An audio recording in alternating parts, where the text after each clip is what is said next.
তৃণমূল থেকে সাসপেন্ড হয়েছে, নিজের সিদ্ধান্তে অনড় থেকে বাবরি মসজিদে শিলান্যাস করেছে, নতুন দল গড়াও ঘোষণা করেছেন। তৃণমূলের বিরুদ্ধে একের পর এক বাক্যবাণ ছুড়ে দিচ্ছেন, অথচ সেই হুমায়ুন কবিরই বাবরি মসজিদে শিলান্যাসের পর বিধায়ক পদ থেকে ইস্তফা নিয়ে ইউটার্ন নিলেন।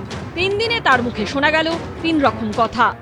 আমি কাল অথবা সোমবারে বিধায়ক পদ থেকে রিজাইন দেব।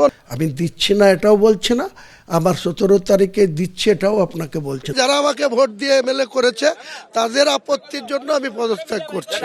বৃহস্পতিবার মুর্শিদাবাদের বহরমপুরে মমতা বন্দ্যোপাধ্যায় সভার দিনেই ভরতপুরের তৃণমূল বিধায়ক হুমায়ুন কবিরকে সাসপেন্ড করে তৃণমূল নেত্রীর সভায় এসে এই সাসপেন্ডের ঘোষণা শুনে বিধায়ক পদ থেকে ইস্তফার ঘোষণা করেন তিনি।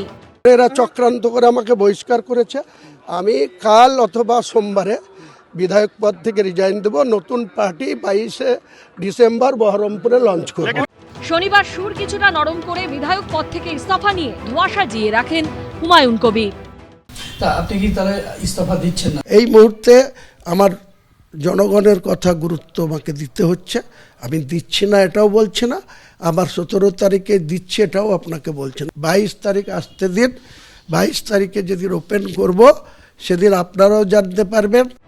আর রবিবার একেবারে ইউটার্ন নিয়ে জানিয়ে দিলেন বিধায়ক পদ থেকে ইস্তফা দিচ্ছেন না তিনি। স্পষ্ট করলেন সিদ্ধান্ত বদলের কারণও। পদত্যাগ আমার করার কথা ঘোষণা করেছিলাম, কিন্তু আমাকে যারা ভোট দিয়ে বিধায়ক করেছে প্রতিদিন আমাকে স্কলারশিপ থেকে শুরু করে আধার কার্ড থেকে শুরু করে অনেক পেপারস ওয়ার্কে সই করতে হয়। তারা বলছে আপনি খবরদার পদত্যাগ করবেন না। ভরতপুরের মানুষের কথা রাখতে গিয়ে যারা আমাকে ভোট দিয়ে এমএলএ করেছে তাদের আপত্তির জন্য আমি পদত্যাগ করছি। হুমায়ুন কবিরের এই ভুল বদল নিয়ে প্রশ্ন তুলেছে বিরোধীরা। তৃণমূলই করাচ্ছে। যদি তৃণমূল কংগ্রেসের অনুমোদন অনুপ্রেরণা না থাকতো তাহলে হুমায়ুন কবির হিন্দুদের বিরুদ্ধে ওই কেটে ফেলার বিবৃতি দেবার পরেও তাকে দলে রাখা হতো, তাকে তো তখনই সাসপেন্ড করা যেত, গ্রেপ্তার করা যেত, কিন্তু সেটা তো হয়নি। এবং এটা তৃণমূলেরই কথা হুমায়ুনের মুখ দিয়ে বলানো হচ্ছে। এখনই সবগুলো রিল তো খোলা হয় না। যখন সিনেমা দেখতে যান তখন প্রথম প্লটটা দেখে শেষ প্লটটা তো বোঝা যায় না, ধীরে ধীরে বোঝা যায়। রিল আনরোল হোক তখন বুঝতে পারবেন। যদিও তৃণমূল অবশ্য সাসপেন্ডেড নেতার সঙ্গে দূরত্ব বজায় রেখেছে।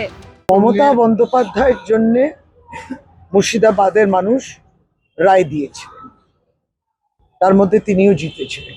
পার্টির ঊর্ধ্বে কেউ হয় না, তিনি আমাদের পার্টি থেকে সাসপেন্ডেড।